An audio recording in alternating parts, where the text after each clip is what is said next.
morning. So I'm going to show off this fancy Redcoder here. Perhaps just by looking at it, some of you big-brained redstoners don't even need anything more from this video. You can go build this in your worlds. Goodbye. For the rest of you, first off, I'll explain here's why you need a Redcoder. So when you see, I've currently built a little realm door switcher, but because I'm just using the redstone signal and I'm getting all inputs, I either have all of my doors open, or I'll have one door closed, the next door will close, and so on and so forth, which is not what we really want here. So then now we've got the same circuit hooked up to a Redcoder, which only allows for one signal at a time, and we've built a door selector.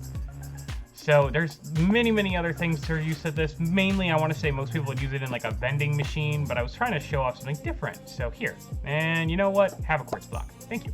Okay, so now if you're curious as to how to build this, we'll just head on over here and recreate this one here. So you start off by building this nice little L shape. We're just gonna stick with the item frame input for this one. If you know redstone, you probably have no problem changing this up to work with lecterns or boxes or a button input system, whatever it really takes for you. So moving on, well, as you set your comparator down, you'll notice it lights up. That's how you know it's all lined up. Put the blocks in front of it like so, and then go ahead and drag this other one out. I just have it a different color so that you can see that it's a separate line. You could use the same color if you want. So then from here, we're just going to also build out a couple of target blocks. And you should so far have this little C-shaped structure that's hollow on the inside. You see how it's hollow? We can go ahead and fill a redstone line here for the regular, and right here a -1, and then a line going forward. I'll explain that more in a second, just so you're familiar. Oh, got it, redstone. Okay, so then we come back over here, and we should be able to see that we're starting to build exactly what's on the other side there. Fascinating. So we can go ahead and also bring our target blocks all the way out here. So we have a square around, 2 target blocks on the right side, 2 normal blocks on the left side covered in redstone. And then from there, we're able to start applying our torches. So just torch. And you'll see, because we already have one signal in, that first torch turns off. Again, we'll re-explain this in a minute. And then so we can just go over to the next layer here, and we can start setting down our quartz again. Again, any block, not matter if it's quartz, but we'll go ahead and now put the last row of torches across here.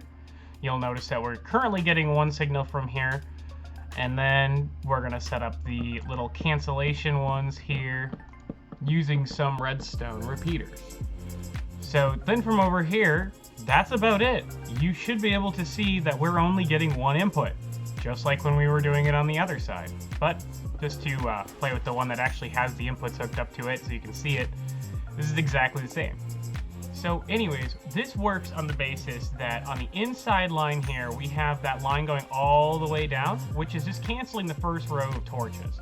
Then on the top row, we have that same thing happening where it's going to then take a -1 from right here because it's one extra step, and it's going to go and send that signal all the way down, which is just going to light up these, which turns back off any torches that would have been left on. So effectively, the bottom row is turning off all the torches on the one side, and the top row is turning off all the torches on the other side, offset by 1, leaving only one input. See? Math is cool. All right, well, I don't think there's anything else to talk about on this one, so have a good rest of your day, and tell me what you build.